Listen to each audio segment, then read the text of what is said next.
You see how good God is? For those who doesn't have any path, go to Zarephath. Binibigyan ka kayo ng Panginoon ng dadaanan mo, kapatid. Binibigyan ka kayo, go to Zarephath. Bago kayo mag-rejoice, pakinggan niyo to. Go to Zarephath, which belongs to Sidon. So Zarephath belongs to Sidon. Alam niyo, hindi to kaiba sa atin na nandito sa Hong Kong. Zarephath belongs to Sidon, and Sidon is the heartland of Baal worship. Gusto mo doon? Hindi sinasamba ang Diyos. Pero kagaya natin, nandito tayo. Sino ang sinasamba dito? Si Buddha. Pero dito tayo dinala ng Panginoon. Arise, go to Zarephath, which belongs to Sidon. May dahilan kaya ka nandito ngayon sa Hong Kong, kapatid. This is the seat of, for those living in Kowloon, for your information, ang Kowloon, 9 dragons ang ibig sabihin ng Kowloon. Kaya ang seat of worship to Buddha also is Hong Kong.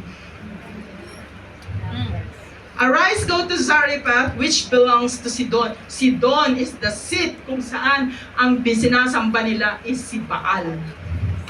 Kaya kapatid, nandito ka for a purpose. And dwell there. Oh, di ba? Nagdudwell tayo ngayon dito. When we dwell here, we're staying here. See? But even though I have commanded a widow there to provide for you. Amen? So, eto na ang kwento.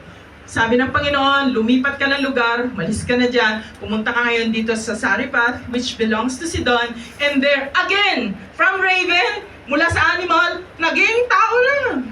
Are you seeing the Spirit? How God progressively use people and things sa buhay natin para pagpalain tayo for His glory. You see? And dwell there, see, I have commanded a widow there to provide for you. You know, here if you say commanded, hindi lang basta kinuman, hindi lang basta inutusan, but I do believe, since this widow is, she might be not a believer, kasi sabi niya, as long, later on makikita nyo, as long as your God, sabi niya, di ba? Your God. So, sinabi niya kay Elijah na your God, hindi rin niya sinabing our God eh. So, hindi rin niya sinasamba ang Diyos ni Elijah. Pero kahit hindi niya sinasamba ang Diyos ni Elijah, ginamit siya ng Panginoon. Yung employer mo, kung sino man yan, gagamitin din yan ng Panginoon. Hallelujah.